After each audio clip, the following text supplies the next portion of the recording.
Petit Jornal. Inteligência e irreverência em doses diárias.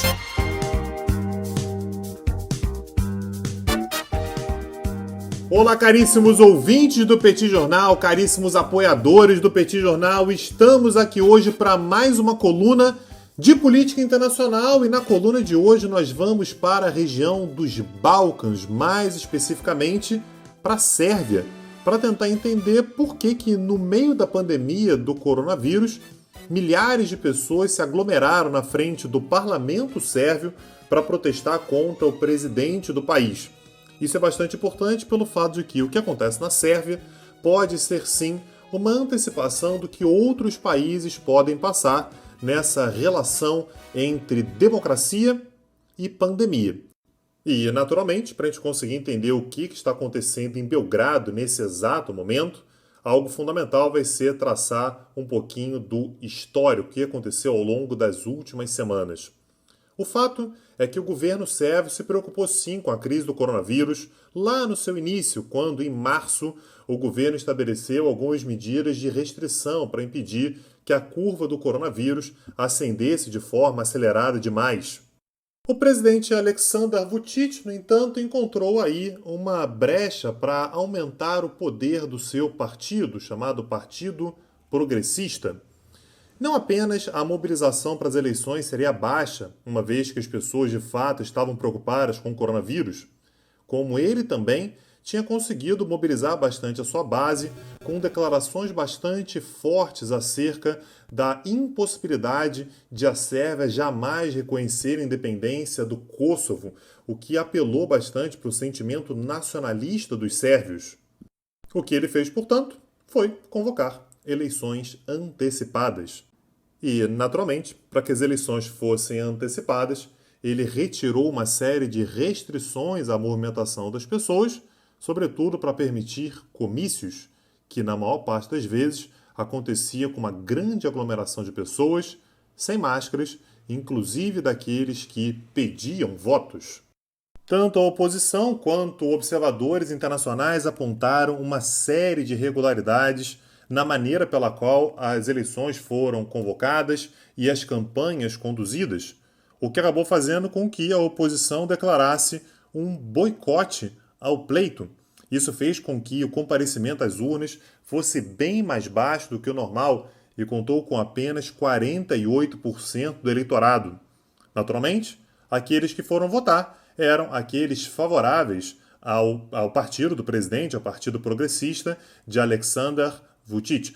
E só para lembrar, a Sérvia é uma república parlamentarista, o que significa que Vučić em si não disputou as eleições, mas ele conseguiu fazer com que o seu partido recebesse 62% dos votos. E, dadas as regras eleitorais, o partido dele ficou com 191 das 250 cadeiras do parlamento, ou seja, 76% do total. E mesmo essas cadeiras que não ficaram com o partido do presidente, de partidos menores, acabaram sendo cooptados pelo partido mais importante do parlamento nesse momento. Com 76% das cadeiras, Aleksandar Vučić consegue passar mudanças constitucionais no modelo parecido daquele de Viktor Orbán lá na Hungria, que basicamente permite a perpetuação do seu partido no poder. As reações a esse pleito foram sentidas também no plano internacional. Uma parte do Parlamento Europeu, por exemplo, pediu que o processo de adesão da Sérvia à União Europeia fosse desacelerado. Lembrando que a Sérvia está em negociações com a União Europeia para ser um futuro membro há mais de 6 anos. E um dos pontos que traz exatamente dificuldade para essa negociação é a falta de diálogo entre a Sérvia e o Kosovo. Mas como já disse aqui, o discurso de Aleksandar Vučić com relação ao Kosovo é de endurecimento.